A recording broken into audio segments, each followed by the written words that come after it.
Bueno, lo decíamos en los títulos, una familia argentina, tipo 2 adultos, 2 menores, necesitó un ingreso de casi 74.000 pesos para no ser pobre y casi 32.000 para no ser indigente. Son los números oficiales del INDEC de la canasta básica total y la canasta básica alimentaria. Vamos a hablar de este y otros temas con Heraldo Lali Muñoz, economista, especialista en comportamiento humano, innovación en negocios de triple impacto y finanzas sostenibles y presidente de la Fundación FENSUS. Heraldo, Lali, ¿cómo estás? Buen día.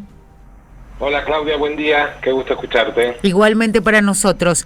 Bueno, ¿qué podemos decir a partir de los números que dio a conocer el INDEC del costo de vida, ¿no? Y sobre todo de lo que significa canasta básica alimentaria y básica total. ¿Hubo una variación significativa con la del mes anterior o no?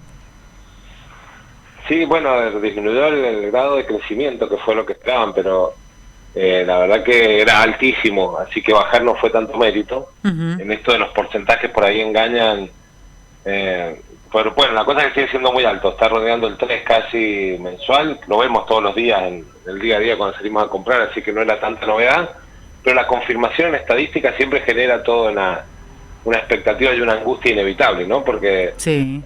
Es interesante entender que en Argentina se está dando un fenómeno que se está empobreciendo la gente trabajadora, no es que sí. La gente desempleada. Eso es un tema interesante que requiere una atención muy importante y parecería no estar en el eje de la política tampoco todavía el tema del control inflacionario con lo devastador que es para el empobrecimiento. Hoy en día sin duda es así, ¿no? Dice, hoy aumenta la pobreza de los trabajadores y eso sí. La verdad que hay muy poco antecedente en el mundo, ¿no? Haciendo referencia a eso que estás de lo que estás hablando, me quedé pensando en esto que se había dado hace algunos días, que justamente cómo la Argentina tiene trabajadores pobres, cuando la fórmula para muchos, y digo para el propio gobierno, es hoy por hoy generemos empleo. Pero ¿qué empleo vamos a generar, no? Esa creo que es el gran desafío. Empleo que sea, además de genuino, que no esté debajo de la línea de pobreza, el sueldo. Seguro. Sin duda la generación de empleo tiene que ser de calidad, pero creo que eso sería hasta un segundo objetivo. Yo creo que la prioridad es seguir metiendo presión. Hablo un poco porque estamos acá hablando ciudadanos, con los oyentes de la radio, nosotros dos. Tenemos que poner la prioridad a la agenda en que controle la inflación. No podemos seguir permitiendo presupuestos que tienen un déficit incorporado como si fuera no fuera nada grave. O sea, se habla de déficit como algo normal. Uh-huh. Está bien que hay necesidades sociales, pero es un arma de doble filo el déficit, porque tengo un déficit porque tengo que atender programas sociales para contener a la gente, pero a la vez es generar inflación. Y como hablábamos la última vez que salimos, la inflación es el impuesto más regresivo de todos. Detrás de la inflación hay un empobrecimiento muy grande de los trabajadores y es el impuesto más regresivo, como dicen los economistas, porque perjudica más a las personas de bajos ingresos que a las personas de ingresos superiores. O sea que en ese contexto estamos financiando un déficit con el impuesto más regresivo de todos, que es el más empobrecedor. Y ya no es teoría esto, lo estamos viendo. Si una familia necesita 75.000 pesos en Argentina, es porque se está empobreciendo el trabajador que no llega a esos niveles. O sea que creo que hay que meter mucha presión intelectual, social, a esto, ¿no? De decir, che, bueno, no me des más nada, dejar de subsidiarme cosas, solamente controlar ese déficit que lo has dado por hecho y me está haciendo daño. ¿Pero estamos preparados para esto? ¿Para esa posibilidad que no nos dejen de subsidiar? Digo, porque es otro de los temas, ¿no? Y parte de lo que el gobierno tiene como en carpeta, pero todavía no avanza. Yo creo que cuando se habla de subsidio, hay que hacer un subsidio mucho más inteligente, mucho uh-huh. más medido, mucho más utilizando la Big Data para ser mucho más conciso en los impactos que se quiere tener.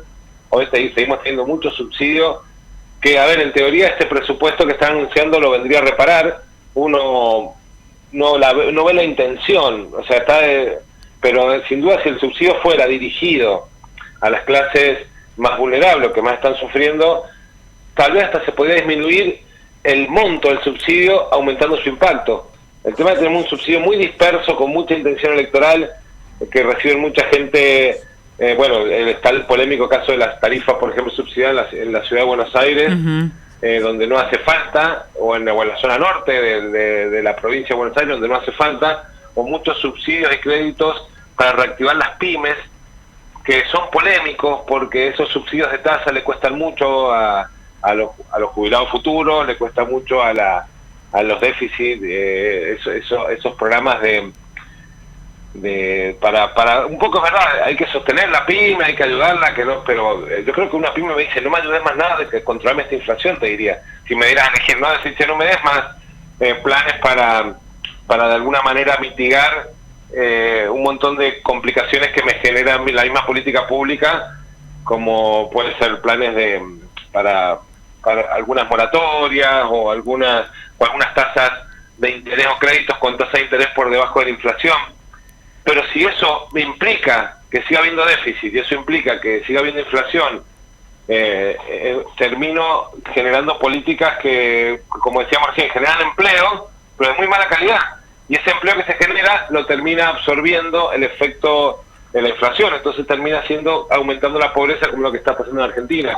O sea, que no pasa por sí o no subsidios, sino hacer una reingeniería seria de los subsidios que realmente pueden llegar a mitigar y no seguir tirando subsidios a todos los sectores de la economía donde hay muchos que son muy caros y de muy poco impacto en su objetivo. Y por ejemplo, volviendo un poco a lo que decís, ¿no? Esto de hay que ser más inteligentes a la hora de cómo se otorgan los subsidios, pero digo, al que le va a dejar de llegar, ¿está preparado para que suceda esto? Porque digo, a partir de eso puede tener un impacto en la economía, aumentar ciertos servicios, y esto también es como carne de cañón para la política y empezar a criticar esas decisiones. Digo, hay un proceso que se tiene que dar que es absolutamente necesario, pero digo, ¿socialmente estamos preparados para eso? Yo creo que hay que priorizar al que está menos preparado y no a todos. O sea, si por ahí una clase media, por más sufrida que estemos, tenemos que apagar un poco más de luces, no es tan dañino como que no llegue cosas básicas a personas que están por debajo de la línea de pobreza o de indigencia. Que a mí me parece que incluso, paradójicamente, sean casos como en el gas. Sí. Hay mucho subsidio al gas y hay gente que no tiene gas. La gente más vulnerable no tiene gas. Es la que no tiene, tal cual.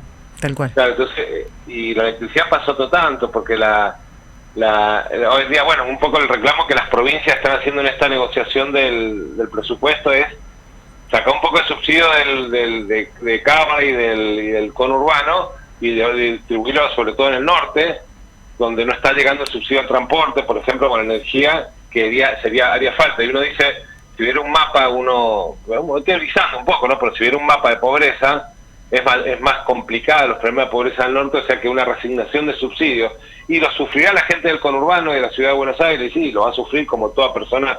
Hoy nadie de clase media para abajo está pasándola bien, pero bueno, hay sectores que van a ser, que realmente están pasándola mucho peor, y el subsidio, hay que bajar los montos de subsidio, porque si no nos vuelve como inflación más que nada, Claudio. Ese es el tema, creo que vos decimos, che, bueno, no, que no me saquen el subsidio de la electricidad porque me mata, o el transporte. Pero si me da una inflación del 3 mensual, los que me dan por un lado los pierdo por otro, estoy metiendo en un saco roto las cosas. La inflación está siendo durísima, y yo creo que lo hemos visto mucho los que tenemos los que trabajan de un sueldo, que este año han habido paritarias del 15, 20, 30%, con una inflación casi el doble, casi.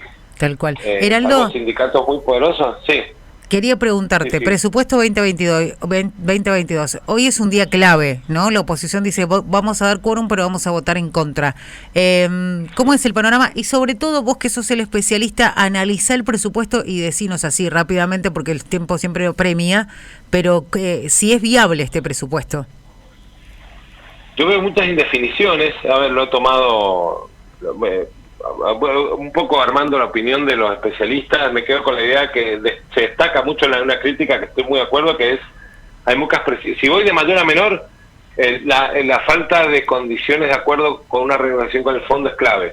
No podés estar armando un presupuesto sin decir en qué condiciones vas a renegociar. Es muy probable que haya renegociación porque hay intención en eso, hay unanimidad, pero el tema es que no sabes cómo. Entonces, si no sabes cómo, desde dónde estás, creo que es la primera definición que requiere la oposición, que le está pidiendo, abrirnos el juego con la negociación con el fondo, o esperemos a que se defina, porque eso es lo que va a definir el presupuesto. Todo lo demás es más condimento que otra cosa. Si una negociación buena, regular o mala, es lo que te va a condicionar primero las partidas. O sea que creo que esa es la oposición lo primero que dice: queremos participar del debate y la negociación con el fondo porque creemos que es clave. Sin eso el presupuesto. Después, Después se ven todas las variables por debajo del nivel que van a tener, como la inflación, el dólar, eso es muy común, ¿no? Lamentablemente es otra práctica incorporada con naturalidad que no es sana, buscar un poco jugar con anuncios oficiales a disminuir las expectativas. Es como medio que los mercados, las personas en general, decimos, che, si el gobierno dice que va a ser del 40, yo creo que va a ser del 50. Entonces te tiran un 30 de inflación como para que la gente estime que va a ser del 40 a 45 y no crea que va a ser del 60. Es algo, me parece que hay un juego más de ese tipo. Es como, entonces un dólar de 130 para que la gente no especule con que va a ser 200. Y de última dirá, será de 150, 160. Es como, hay un juego más de expectativas, que son importantes en la economía las expectativas. El comportamiento de las personas es clave porque la gente termina pasando lo que realmente cree la mayoría de las personas. Entonces, saben que están mintiendo, creo que el oficialismo, la oposición, los ciudadanos, pero dice, bueno, de alguna manera me deja una vara relativamente baja. El crecimiento creo que no es difícil lograr un 4, hasta creo que puede ser más. Y no por mérito de nadie, sino porque la economía sigue estando muy parada y con capacidad ociosa. Claro. Entonces no es un mérito, no es un 4 del 2018, 2017, no es un 4% de un año normal, es un 4% post pandemia, donde este año, si bien fue importante el crecimiento, todavía no se recuperaron los niveles anteriores al 2020. O sea que en el 4 ese no me parece que esté lo más crítico. Sí, en las metas de inflación y de dólar, cuando no están dando señales claras de control del déficit y de modo de financiamiento de esos déficits. Y sin acuerdo con el fondo, creo que todas esas metas son más un ejercicio teórico que un potencial ejecutable para el año que viene. Si no avanza, ¿qué puede pasar? El presupuesto, digo, porque hoy es el día clave. Yo creo que es clave, pero yo no creo que hoy se apruebe el presupuesto. ¿Y qué puede pasar? Y qué sé yo tomando experiencia otro año, no es mi especialidad, pero se empiezan creo que hay una cláusula que se replica el presupuesto del año anterior hasta que haya una resolución que podrá salir después de las fiestas, tal vez. O tal vez se haga una negociación, tal vez antes de mañana tengamos una renegociación con la oposición donde lo suman a algunas mesas o consiguen, ojo, pueden conseguir votos con las provincias, también está ese escenario. A lo mejor el bloque de Juntos por el Cambio, también esto te cuento un poco las sensaciones que me da, lo que vengo escuchando.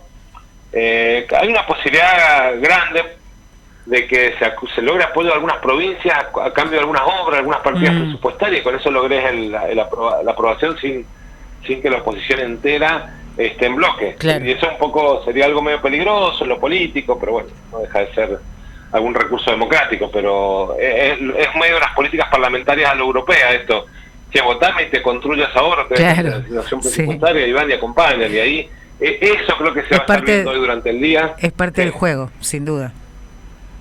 Sí. Así que creo el escenario, yo lo veo difícil que se apruebe hoy. Puede pasar ante un escenario así de que el bloque se desarmen un poco el bloque con algunas negociaciones con algunas provincias que son opositoras en un principio, pero no en bloque, conjuntos por el cambio, como el caso de Córdoba, por ejemplo, que es todo un tema. Córdoba va a ser muy importante, Córdoba sin duda en estos 2 años, porque ellos de alguna manera son opositores, pero tampoco están en bloque. Entonces pueden y tienen peso, ¿no? de lograr mayorías o quórum, y bueno, hay que ver cómo trabajan eso, o algunas provincias del litoral que tienen mucho peso propio, sin estar del todo consolidadas en el bloque de Juntos por el Cambio, ¿no? Tal cual. Heraldo, muchísimas gracias. Bueno, un placer, cualquier cosa estamos en contacto, claro. Como siempre, te mandamos un abrazo grande. Chao, hasta luego. Hasta luego. Heraldo Lali Muñoz, economista, analizando el presupuesto 2022, inflación, canasta básica del mes de noviembre. ¿Podemos tener alguna buena noticia en algún momento sobre economía en este país, por favor?